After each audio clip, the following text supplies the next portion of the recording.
This is the Louisiana Hometown Network, bringing you public information, coverage of the monthly meeting of the Louisiana Board of Regents for Higher Education and the Board of Elementary and Secondary Education, also known as BESE.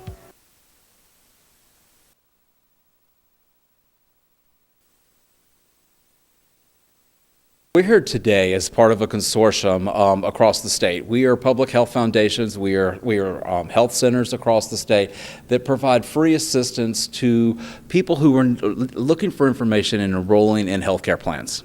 Tell us about the Affordable Care Act. Well, you know, beginning in 2014, just about all people in the United States that are above the federal poverty level are required by law to have insurance.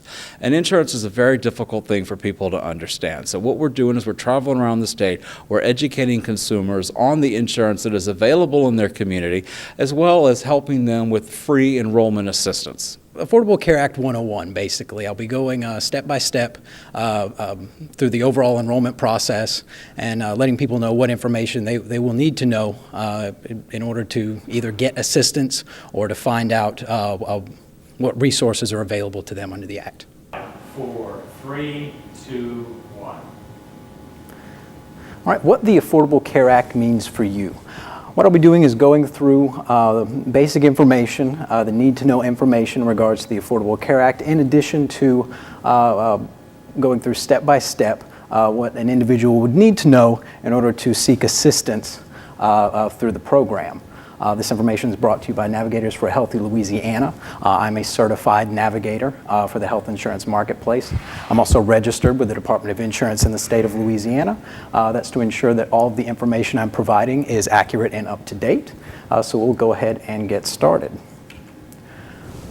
We'll begin with important dates. Open enrollment began November 15th, 2014, and will run through February 15th of 2015.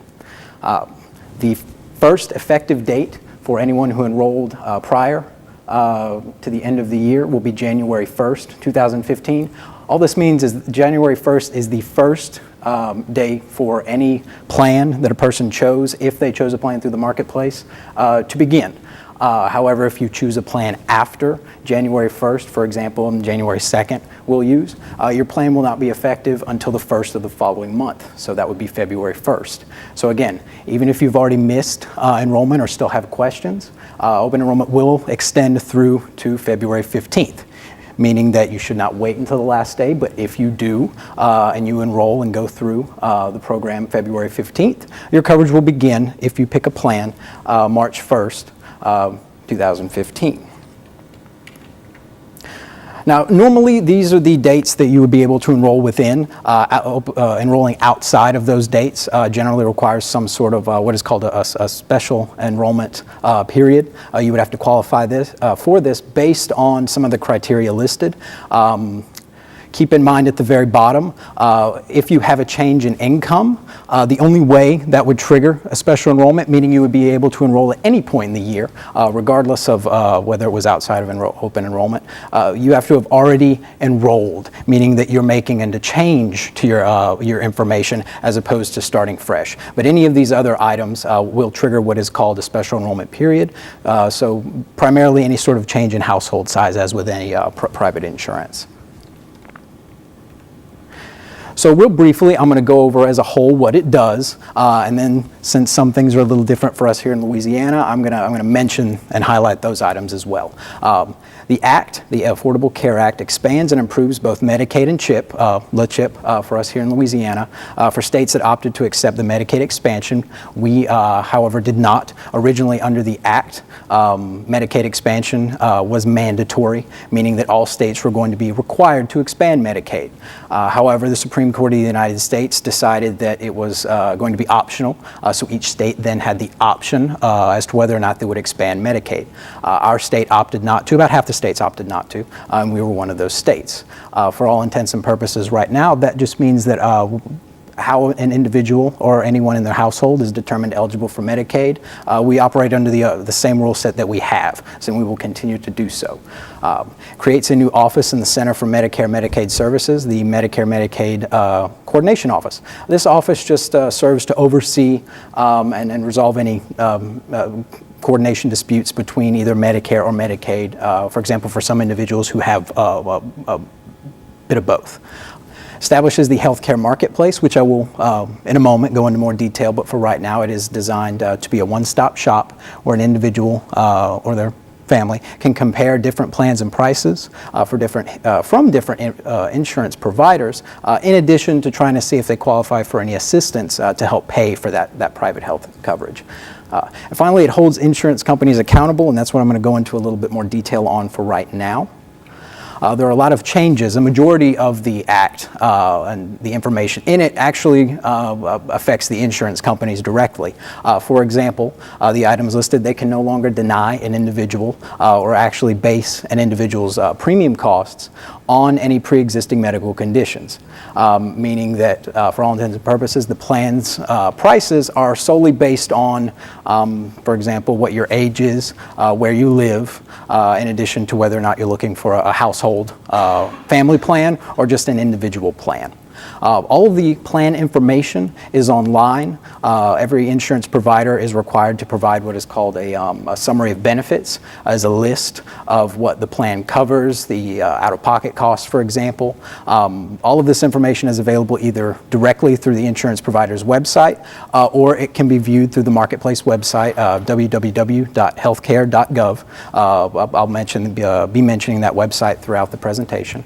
No rescinding coverage. This means that insurance providers can no longer, for lack of a better phrase, arbitrarily cancel or any sort of coverage that you may have. Primarily if you're paying your premium and you remain in network on a health insurance plan, you won't have any sort of loss. There's no way to generally lose your coverage as long as you're doing what you're supposed to be doing. There are no longer any lifetime limits or annual limits on plans. Prior to the Act, insurance companies could put either a lifetime or an annual limit on basically what they would have to pay out on you over either the course of a year or the course of the lifetime of your policy. Meaning if they ever had to spend that much on you, they could choose to no longer do so. This is no longer allowed. So for all intents and purposes, those items do not exist anymore. There's a formal appeals process provided through the state if you have some sort of issue with your insurance provider. Of course, work with them directly initially, but if you need some sort of third party to arbitrate, there is an appeals process for that. It establishes consumer assistance programs in the states, which for our purposes is different navigator entities who provide this information in addition to what are called certified application counselors. They provide one-on-one assistance as well.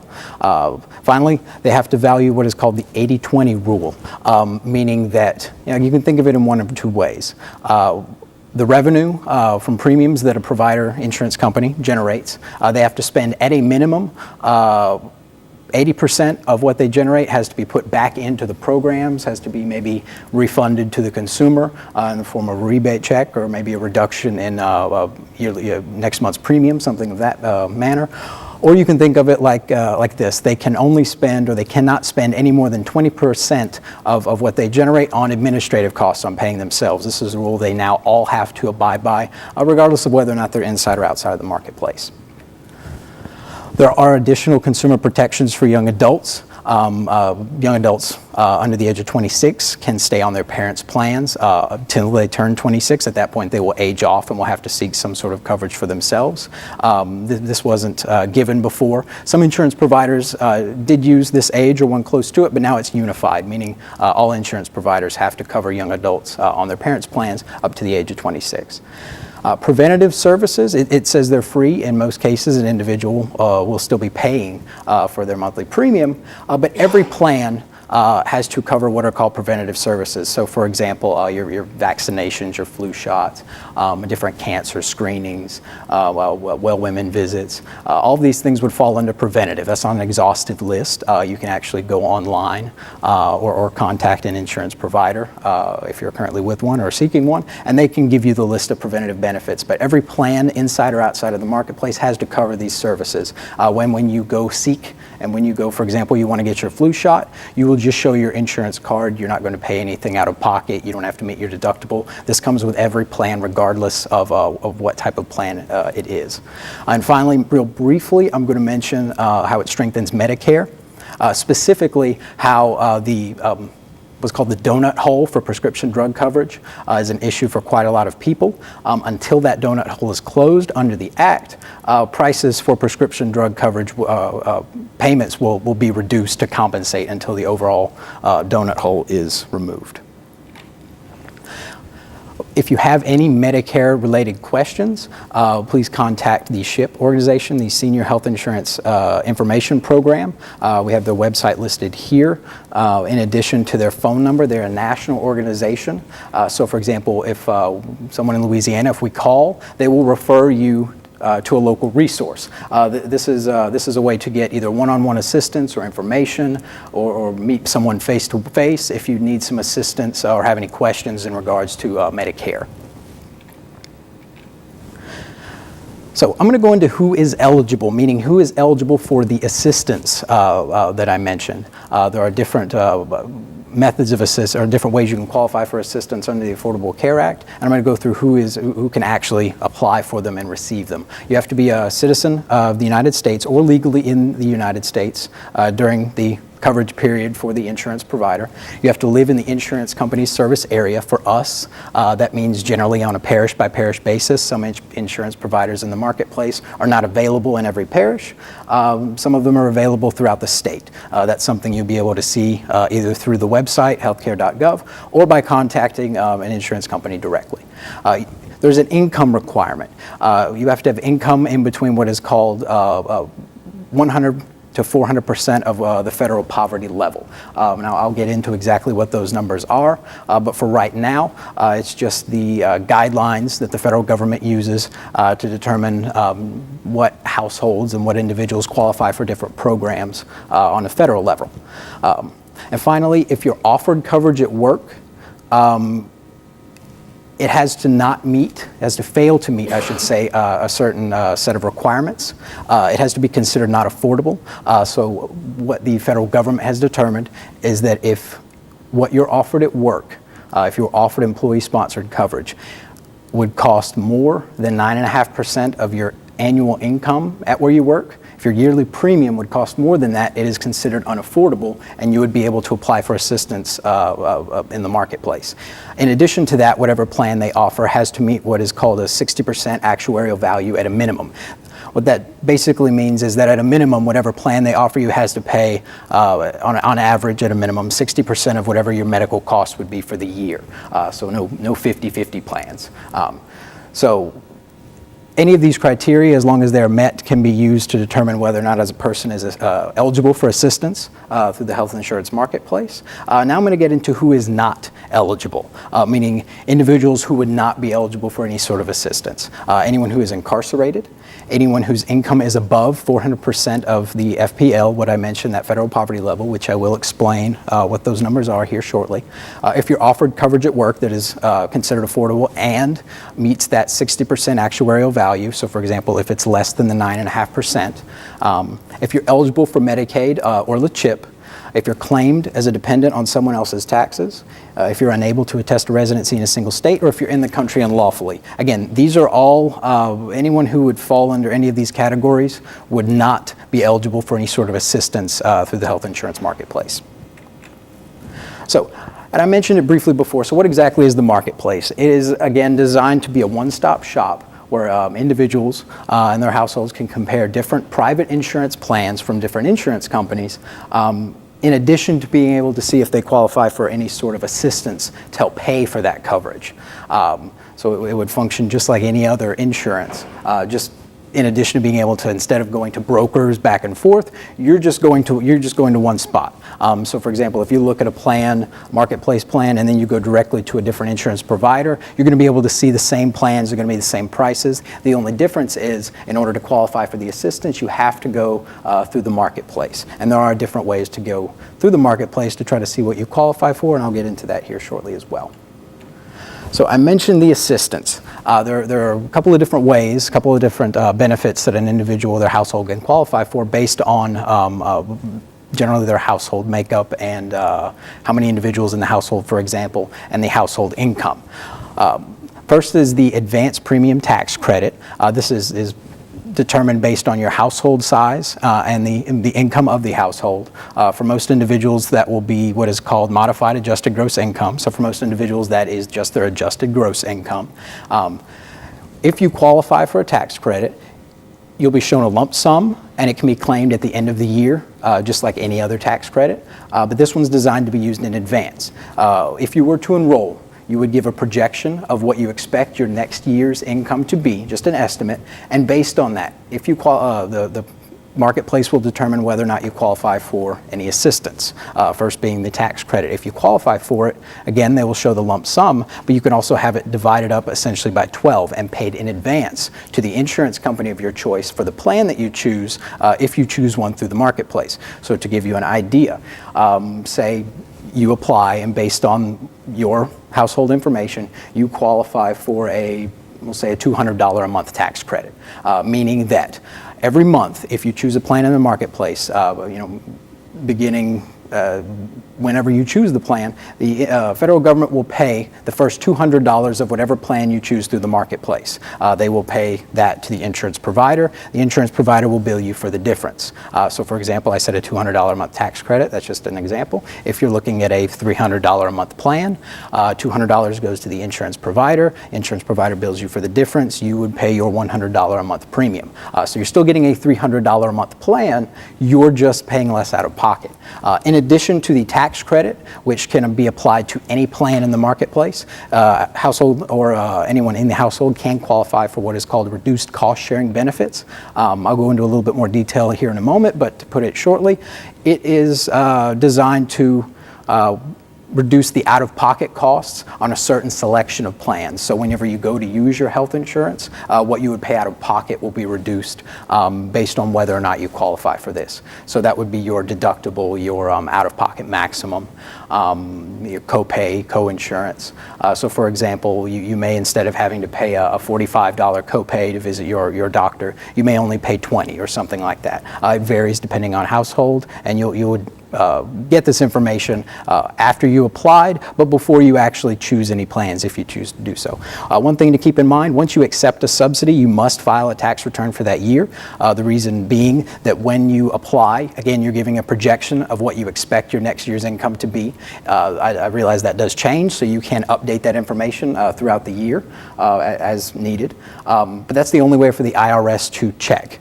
They're the ones checking the money. So when you give your expected income, if you qualify for the tax credit, you'll start using in advance throughout the year. And then when you file your taxes for that year, the IRS will compare what you said you were going to make when you applied with what you actually make. And as long as those numbers are, about close enough, you'll be good to go. You can get set for next year's. Now, what can happen, for example, say you expect say $20,000 as your income for the year, and instead you make, let's say $25,000. Well, if you don't go back and update that information, your tax credit is based on a sliding scale. Generally, the lower you are without going below that 100% threshold, which I'll get into what that number means here in a moment. But if you end up making a little less, your tax credit will be larger. So if you actually report a higher income, you would have gotten more of a tax credit than you should have. You may have to pay some of it back. The opposite can happen.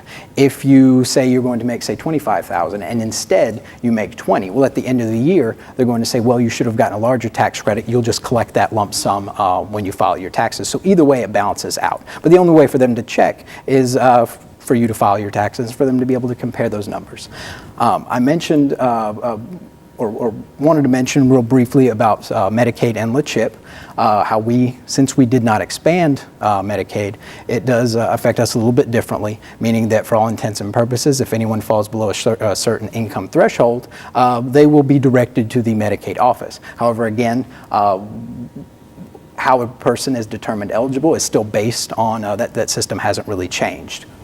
So we keep that in mind. If you do go through the process and are determined eligible for Medicaid, the marketplace can send your information to the Medicaid office. It will do that automatically, or if you request it to do so. So that can save a little time as well. So now, I mentioned the federal poverty guidelines. These are the numbers. They change a little bit every year. They adjust up a little bit for cost of living. These are the numbers that the federal government uses to determine whether or not an individual, for our purposes, qualifies for a tax credit to help pay for private insurance through the marketplace. So I mentioned before, if your income falls in between 100 and 400% on this chart, you would qualify for a tax credit. So you would look at what your household size is, which again, for most individuals, this will be your tax household size. So whoever's filing the taxes plus maybe their spouse and then dependents. There are a few exceptions to this rule, but for the most part, that's what you would go by.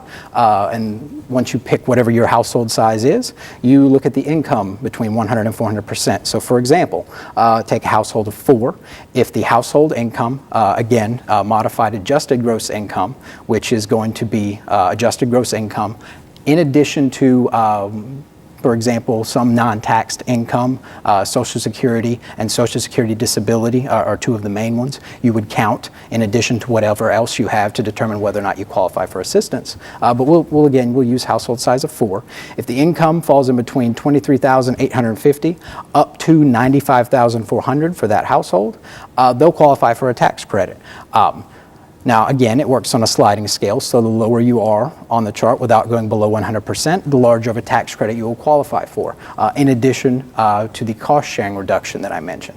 The higher you are on the chart without going above, you still qualify for a tax credit, but it will be, will be smaller. And again, the income can be updated throughout the year if there are any significant changes. So this is what they will use. Again, I mentioned it will vary year to year. It should, for example, go up a little bit for next year and the year after. So this is a good start for anyone trying to figure out if this is something they would be interested in. You'd be able to get an idea based off of these numbers whether or not you qualify for any assistance. So what I'm going to do now is mention the insurance providers available through the marketplace. They are all private insurance companies. Many individuals are probably familiar with them, meaning that the ones listed here, if you qualify for a tax credit when you are looking at different plans and prices, these are the providers that you'll be looking at. You'll be looking at plans provided by them. All of their plans are broken up into different tiers in the marketplace: bronze, silver, gold, and platinum.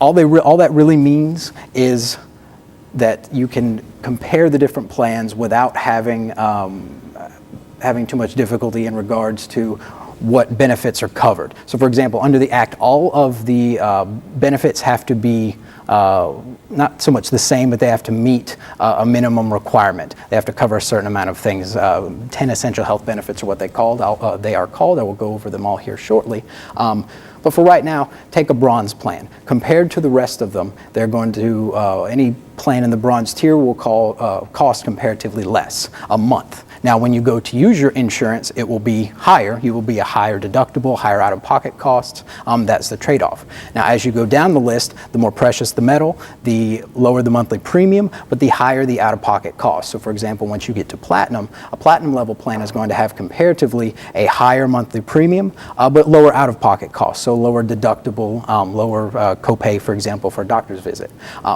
Now, I mentioned the cost-sharing reduction just a moment ago, and that it only applied to a certain selection of plans. If you qualify for the tax credit, you can apply it to any of the plans. The cost-sharing reduction, which an individual or their household can qualify for both, will only apply to the silver level of plans, so any plan that would fall within that tier, meaning that instead of having, say, if you qualify for the cost-sharing reduction and you're looking at a silver level plan, instead of having, say, use it for an example, a $2,000 deductible, what it would normally be, your cost-sharing reduction may make it to where you only have to pay $1,000 towards your deductible, and then it's considered met, or $500. Again, it varies based on your income, and it works on a sliding scale, much like the tax credit. Just keep in mind the cost-sharing reduction can only be applied to any plan in the silver level tier, and again, that's if you qualify for it. So I mentioned the minimum requirements that all the plans have to cover under the Act. They're called the essential health benefits. These 10 items, it's designed to be relatively comprehensive. Ambulatory patient services, prescription drug coverage, emergency services, that would also include transportation. Rehabilitative services would include any, for example, equipment that you may need for any sort of physical rehabilitation, inpatient hospitalization, lab work, maternity, newborn care. Again, preventative and wellness is listed, and anything that falls under preventative you will not pay anything out of pocket for. Chronic disease management, which would again include any equipment you would need for that. Mental health and substance abuse disorder services, and then pediatric services, including oral and vision. Dental and vision are required for children. However, it's optional for adults. So some of the plans in the marketplace may have some minor vision or dental coverage. However, they are not required to. So in that case, you may end up with a plan that you choose through the marketplace in addition to a separate, say, dental or vision plan. So I'm going to go real quick over the application process. After you would apply for the tax credit for the assistance or the cost sharing reduction, again, you can apply to see if you qualify for both. You would be able to filter and determine the different plans, compare them kind of side by side, apples to apples. In addition to trying to see if you qualify for any assistance, like I mentioned before, you can have your information sent to the Medicaid office, or for your children, you can have it sent to the LUS office. It'll do that automatically for you, or if you request it. You can go through this entire process electronically, online, through their website. You can also submit a paper application, but keep in mind going through the online application process is going to be faster. The paper application process will still work, but it will take a little bit longer. The website, www.healthcare.gov. This is the secured site where you would go to compare different plans and prices and to apply. If you wanted to enroll over the phone, 1-800-318-2596. This is the marketplace number. You can call 24/7. You will be able to speak with someone. If you want to go through the entire application process over the phone, you can do that as well.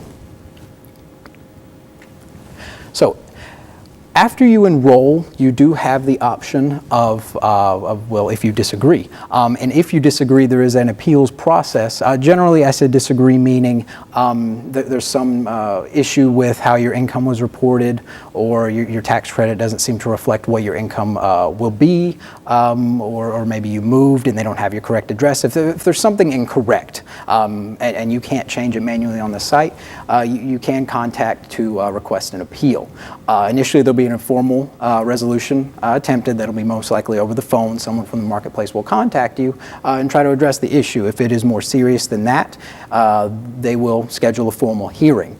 Now, regardless, after the hearing is scheduled and the decision is concluded, the matter will be closed. But this is an additional avenue to provide any sort of assistance if you're needing some sort of appeal based on the information that you've entered, or your eligibility determination that you would receive after you have applied for the assistance.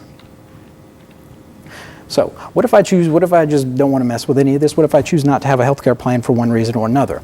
First, there are two options primarily. I will mention the fees that an individual or their household will have to pay, but after that I am going to mention there are a handful of ways to be exempt. Under the Act, there's what's called the personal responsibility requirement, meaning that basically an individual must have some sort of health coverage or pay some sort of penalty. That's usually the part that everyone knows. A lot of the times what they don't hear is that there are exemptions to that requirement, meaning that if you qualify for an exemption, you do not have to pay a penalty and you will not have to get health insurance otherwise. So for 2015, we'll start with the penalty. It is the higher of either of these two amounts, either 2% of your yearly household income, and the maximum penalty under this, there is a cap, is the national average premium for a bronze plan. Or, again, if the next one is higher, $325 per person for the year, half the amount for children under the age of 18. The maximum penalty per family using this method is $975. Now, these numbers are, again, for 2015. As far as your taxes go, they will go up for 2016. I do know that. Now, again, there are the options of having some sort of coverage or paying some sort of penalty, and now I'm going to go over the exemptions, which are, again, ways to, if you qualify for an exemption, you will not be penalized for not having health coverage. There are a variety of different ways to qualify for an exemption. Exemptions are granted either through the marketplace directly or through the IRS. I'll mention, go through them kind of one by one. If you are a member of a recognized religious sect, if you're a member of a federally recognized tribe, if you're incarcerated, or a member of a healthcare sharing ministry, again, if you choose to be, you can be exempt from that requirement to have health insurance or pay some sort of penalty. Now I'm going to spend a little bit more time talking about what's called a hardship exemption. This is basically an individual or their household requesting an exemption due to some sort of economic issues or personal hardship. And this is done more on a case-by-case basis because there are a variety of different ways an individual can become exempt based on hardship. So for example, if you have some sort of shut-off notice from a utility company, or if you're recently evicted, natural disaster, for example, if your property is damaged and you're more concerned, you have different priorities for that month, maybe just 1 month, you can get an exemption just for that time. If you have a relative who's ill, who moves in with you, you're not responsible for taking care of them. Your costs have gone up as far as what income you have. These are all, that's not an exhaustive list, but these are all examples. Basically, you're saying, either way, I can't afford this, I need to be exempt, and there's an application process for that. And these are all granted through the marketplace. So you would, again, either go over the phone or go through, to their website in order to access one of these exemptions or to apply for one. In addition to exemptions granted through the marketplace, the IRS will also grant them directly. Most of them, they will provide the same exemptions. However, they also provide what's called a short coverage gap, meaning that if you have a lack of coverage for less than 3 consecutive months, you don't even have to provide any documentation. So for example, you're moving, you change to a different state, you have a gap when you're just getting new coverage, for example, maybe. You won't be penalized for that. In addition to that, if you are actually below the tax filing threshold, you don't even have to apply for an exemption. You're automatically exempt. So a lot of times, individuals who are the most concerned about the penalty will be exempt from it. But keep in mind, you do have to, depending on your situation, you may actually have to apply for the exemption. So the websites to visit if you want to know more information than what I've provided, you can go to healthcare.gov. Marketplace.cms.gov is a good resource for information, handout material. Our state website, lahealthcarenav.org, if you need to request some one-on-one assistance or maybe just ask a question or two to someone in person. Now, I briefed over these. These are all secure websites, websites where you can go to get accurate, up-to-date information. I do warn people that there are fraudulent websites. There are locations that you can go to that may not have accurate and up-to-date information. So if you want to make sure that the information you get is correct, go to one of these 3 sites depending on your need. Now, again, keep in mind if you're wanting to enroll, that is exclusively through healthcare.gov. So I'm going to walk through the end-to-end process, beginning to end, what you would do if you're wanting to enroll. It's all done online, at least initially. After it's set up online, if computers aren't your thing, you can opt to have everything done through the mail, where you'll be mailed information. However, initially you would need to create an account on healthcare.gov. After verifying, you would answer a few questions, verify your identity through the secure website. You would submit your application, you would give your household size, income, that sort of thing. And they would respond to you with your eligibility determination, meaning they would say whether or not you qualify for any sort of assistance and then how much. If you have any disagreement with that, that's when you would file an appeal if you needed to. Once you've received your determination, it's generally instantaneous through the website. The whole process up to this point would probably take half hour, maybe an hour at most. Then you would instantly get your determination, which would again tell you how much you would qualify for if you do. Then after that, you would set how much of your tax credit you wanted to use. I know it can be difficult for households to estimate their next year's income. Some individuals that's very easy, some individuals that will vary quite a bit. So what you can do is give an estimate, and then based on that amount, whatever you qualify for, say the tax credit is $200 a month. I'll use that one again. You don't have to use all of it. You can say I want to use $100 of it, apply $100 to whatever plans I'm looking at, reduce the premium by that amount, and then whatever is left at the end of the year, when the IRS compares what you said you were going to make to what you made, if you were off a little bit and you were, instead of having to pay it back, they'll just take from whatever you left, and then if you were supposed to get that and maybe more, in that case you would just collect the entire lump sum. So either way, you get it. Just that's one way to go about without having to, the goal is to not pay anything back. The goal is to give a good, honest estimate. To the best of your ability. But after that is all sorted, you've determined whether or not you qualify for assistance. Let's say you do. You'd be looking at plans. You'd be comparing different plans and prices from different insurance providers. The website will do the math for you. It'll tell you what the total cost of the plan is, minus whatever you qualify for if you do. And it will give you all the plan information. If you have any further questions, it will have the contact information for the insurance provider. But other than that, you will be able to compare and see all of their options, what the plans cover, whether or not they're in and out of network, what sort of plans there are. If there are specific medications that you need, you can sort by, you can view the different formularies from the providers. If you need a specific physician, you can view the provider directory. All this information under the Act is made available through the insurance providers. So say you get to this point, you do find a plan you like. The next step's pretty simple. You would just, since you're online, you would click to enroll. It'll ask you to verify a couple of times and you would continue. Once you've submitted, once you've finished that step, you're done. You're just waiting. Within 3 to 7 business days, I'd say that at the most, the insurance company that you choose, if you choose one, will contact you to set up the first month's premium payment. And then within a week or so after that, just like with any other, if you were to go even before all of this, they'll send you your packet in the mail. So they'll send you your provider directory, your overall policy summary, your insurance cards. Again, because you have private insurance, you'll be set as far as that goes. And then if you need to make any changes throughout the year, you can. You can either log on to the website, you can contact an assister, either a certified application counselor or a navigator like myself. We can assist you with those changes. Or you can do it yourself. You can just log into the website. Other than that, if you don't need to make any changes, you will wait throughout the year. And when the new year starts again, you will either view what your new tax credit will be. If that amount is set, you will continue and we'll go into the next year. You can make any changes, though, throughout the process. Okay, so main points to remember is you still have choices. Any employer-sponsored coverage will continue. And remember, in most cases, if you qualify or if you are eligible for employer-sponsored coverage, generally you don't qualify for any sort of assistance in the marketplace, because in most cases, the reasoning behind it is that the employer is going to be paying a portion of your costs. Now, again, if that's not the case, if they don't meet those requirements I mentioned earlier, you can qualify for assistance through the marketplace. Insurance will continue to be sold outside of the marketplace, so you don't have to get it through the health insurance marketplace. However, if you want to see if you qualify for any assistance, you have to enroll. So again, in order to qualify for either the advanced premium tax credit or any of the cost sharing reductions, you have to go through the health insurance marketplace. All right, thank you for listening. And again, if you have any other questions, please contact the information above.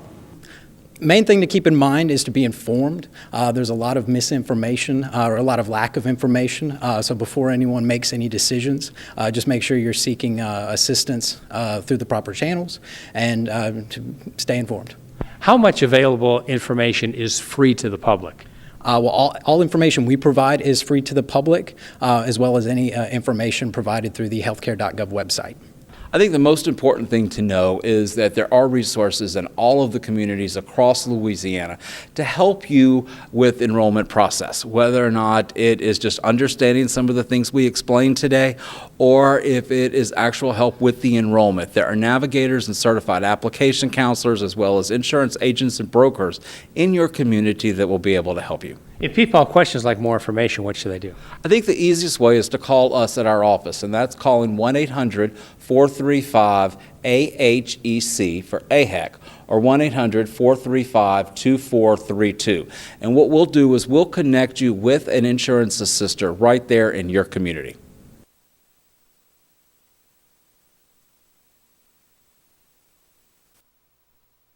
In 1974, the Louisiana Public Facilities Authority made a commitment to the citizens of our state to utilize our capabilities and resources to further education, healthcare, economic development, and job creation to make Louisiana a better place to live and work.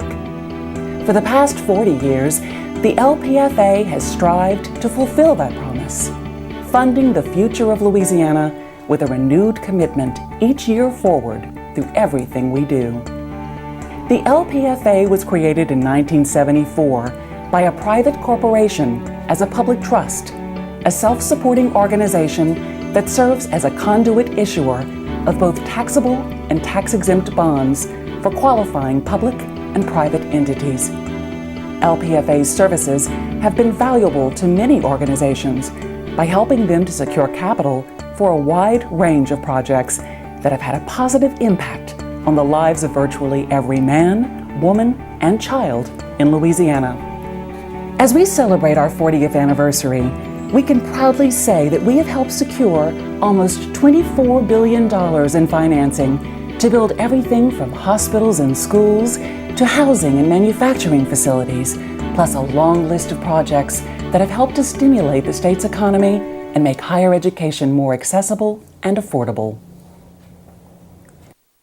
The LPFA's first issuance of $7.7 million in bonds was for St. Charles General Hospital in New Orleans in 1974, a project that not only improved the healthcare facility and increased the level of care provided to its patients, but led to the creation of 450 permanent jobs.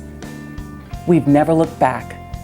In fact, we've helped provide funds that have been used to improve access to state-of-the-art healthcare in almost every Louisiana parish. Our Lady of the Lake is the largest healthcare facility in the state of Louisiana. We have approximately 800 beds and over 35,000 admissions per year. And really without the assistance of LPFA, we wouldn't be able to do some of the projects that we've been able to accomplish over the last 5 years, namely our Heart and Vascular Institute, which was a 330,000 square foot addition to our main campus here. Our Lady of the Lake in Baton Rouge, Lafayette General, Christus Shumpert and Willis Knighton in Shreveport, Touro in New Orleans, Byrd Memorial in Vernon Parish. The list of hospitals and clinics, as well as long-term care facilities in every corner of the state, goes on and on.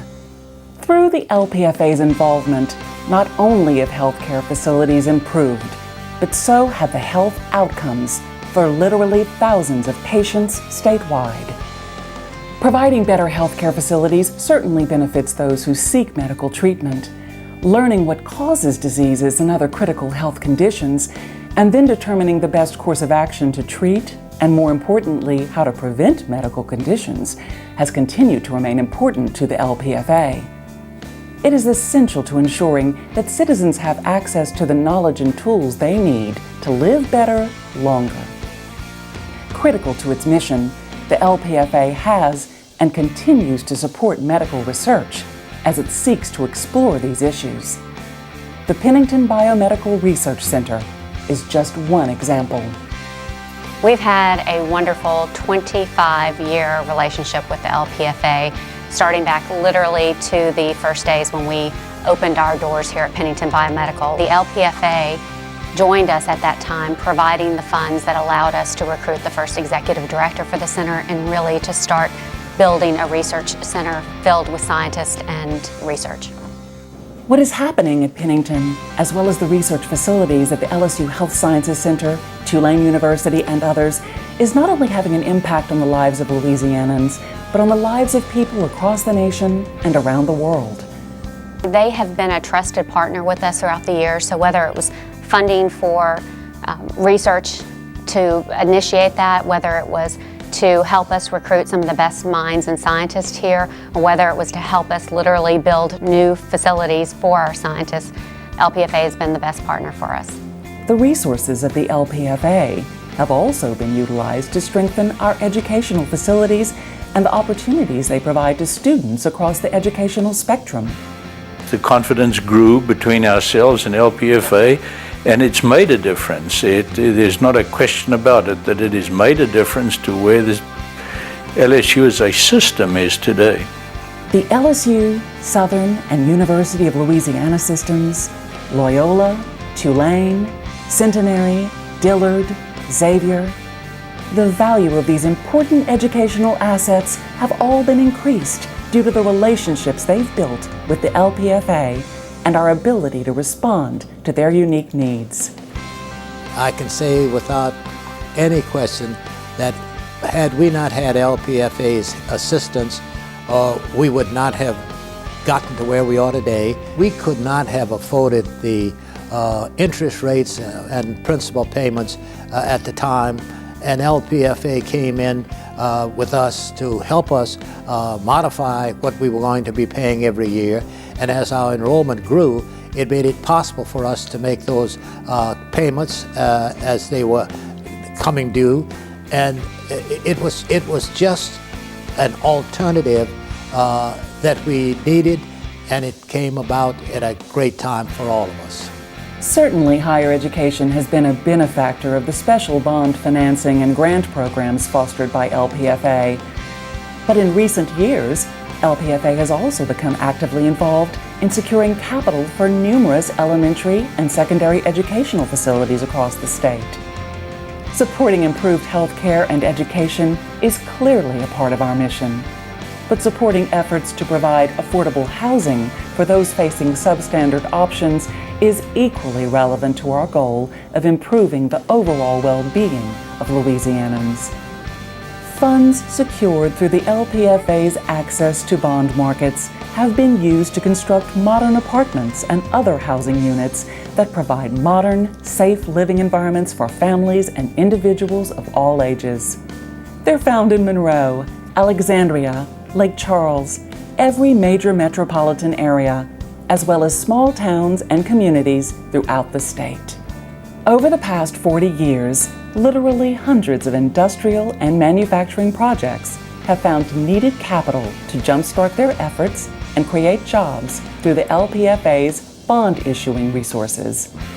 LPFA funding has helped build and expand refining, chemical and wood product manufacturing facilities, agricultural services, telecommunications operations, commercial transportation centers, and improved electric generating and distribution capabilities. These have all provided excellent employment opportunities, strengthened the tax base for vital government services, and improved overall economic conditions in Louisiana, a rising tide that lifts all boats. The LPFA also provided funding for municipal and parish-wide water systems and sewage treatment projects, expanded fire protection capabilities, and helped finance numerous other public infrastructure improvements that all serve the public at substantial cost savings to the sponsoring entities. Notable, too, was the key role the LPFA played in saving the state's unemployment compensation program with a $1.3 billion bond issue and the massive effort to secure financing for post-Katrina and post-Rita reconstruction. All that the LPFA has accomplished is simply a preview of what's to come, a continuation of the same commitment to funding Louisiana's future. That future includes the support of venues in which new ideas and entrepreneurship can be fostered. We wouldn't even be here today if it wasn't for the LPFA, because they did put in the initial money for the study and the initial money for renovating the first building that we had on the LSU campus.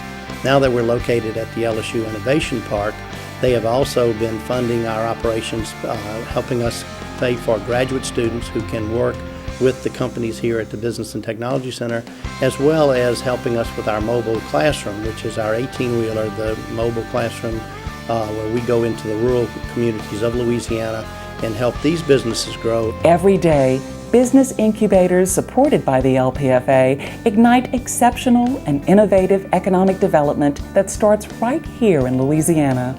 When many entities talk about economic development and mention how they want to help, the LPFA put their money where their mouth is, and they basically have funded economic development. As the Louisiana economy grows, so does the need for a well-educated workforce. The LPFA's role to assure that opportunities created will be opportunities fulfilled is found in the Louisiana Education Loan Authority, the education division of the LPFA. What began as a way to make college more affordable for Louisiana students has evolved into a source of information and assistance with college planning and financial aid. In its 30 years as a nonprofit education loan provider, LILA helped Louisiana students obtain more than $2.4 billion in low-interest college loans, putting college within reach for more than 400,000 Louisiana students and saving them over $57 million in interest payments and upfront fees, with the potential to save more than $157 million. Further, when Louisiana's need to attract and retain qualified teachers and nurses came to the forefront, LILA sprung into action, offering zero-interest college loans to certified or licensed graduates. The Help Teachers and Help Nurses program resulted in significant monthly savings to recipients at no cost to the state. I think that the Help Teachers program has definitely helped me to appreciate everything that I have. When we first started teaching, my husband and I, having the interest waived was really important for us in just starting our careers, starting a family, and we're very grateful for it. Since shifting from its role as an education loan provider, LILA has become a major partner in the effort to increase college attainment in Louisiana. The small but dedicated LILA team travels the state, conducting workshops, helping high school students and parents complete financial aid forms, and assisting school counselors. It also provides information through the Ask LILA website, newsletters, and social media. LILA has also become the go-to organization for college scholarships. Through contests and drawings, LILA awards some $50,000 in scholarships each year. It recently opened a college planning center in Baton Rouge, where students can meet with advisors and access LILA resources for free.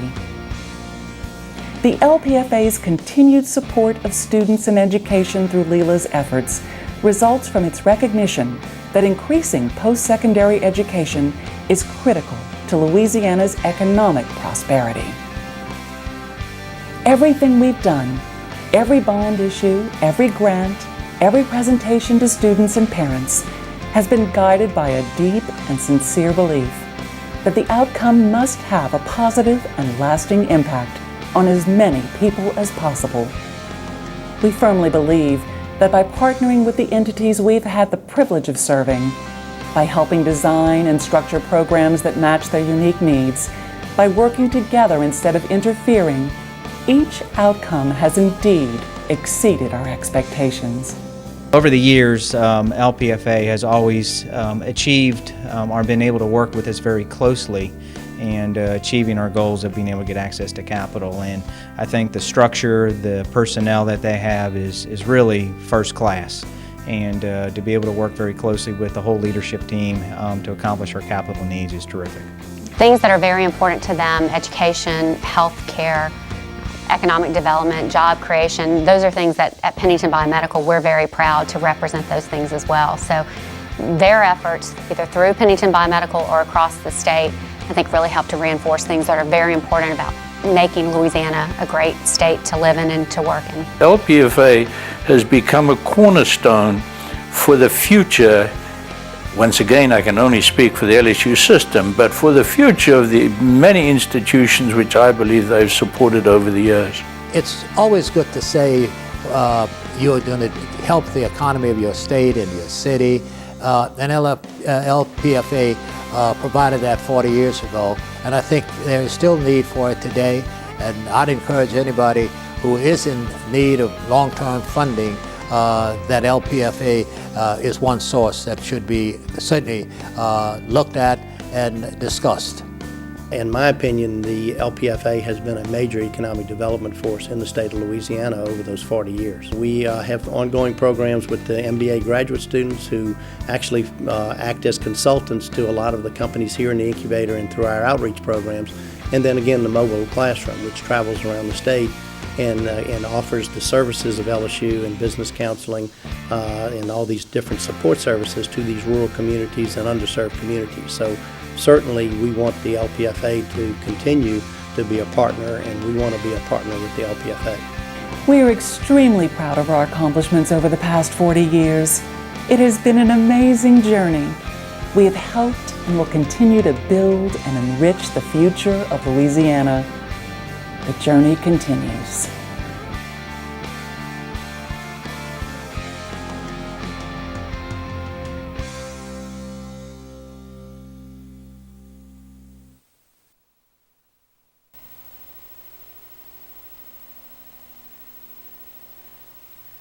We have such a fantastic board, probably one of the best boards I've ever served on. It's very cooperative and very friendly. And we have, Bubba Raspberry has produced a great platform from which we can build with Dr. Rilo to lead us now.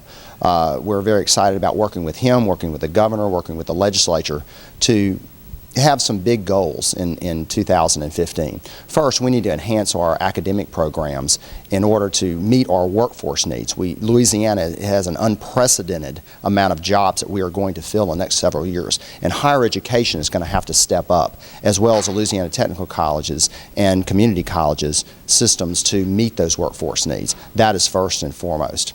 Also, to meet these needs, we're going to have to allow more students into our technical college and community college systems through enhanced enrollments and getting them a pathway to higher education in our four-year universities. We see that as a real primary goal. There are 600,000 Louisianians that do not have a high school education. We're going to find those people first and try to get them better education so they can get the great job that they deserve and that Louisianians need.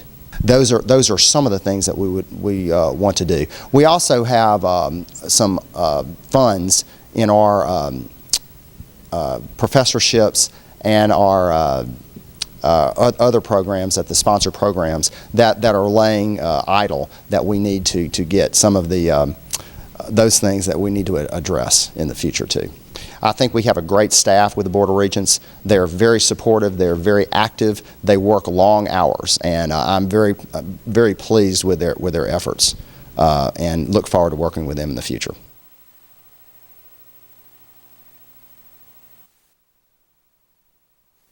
Last year there was a 6-month open enrollment period. This year they're condensing that to a 3-month open enrollment period. So this is a very intense period of time that we're asking Louisianians to call, click, or come in and let us simplify the shopping experience. If your income has not changed from last year to this year, then basically you can renew without effort. But most people will want to go out and update their income to see if their eligibility for premium subsidies have changed. Well, before I came to Blue Cross, I was in practice for 15 years as a primary care physician. So I think the most important reason to have health insurance is that in this state and in most states, it's access to health care. I think it's not always easy to maneuver the healthcare system when you have no payment model. I think physicians and hospitals are set up to manage patients who have insurance in a much more streamlined and coordinated way. So it's about access first. And you know, Blue Cross has a very broad access of really top physicians across the state. And so Blue Cross access is really a tremendous value to people. The second thing is just the cost of health care. If you have to bear the cost of an emergency or an unforeseen illness, it can be devastating to a family, and I think health insurance offers real protection against a devastating financial calamity.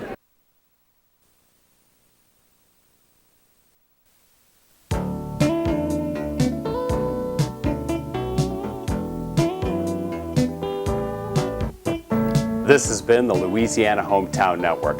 If you have questions about this program, call us at Hometown Productions.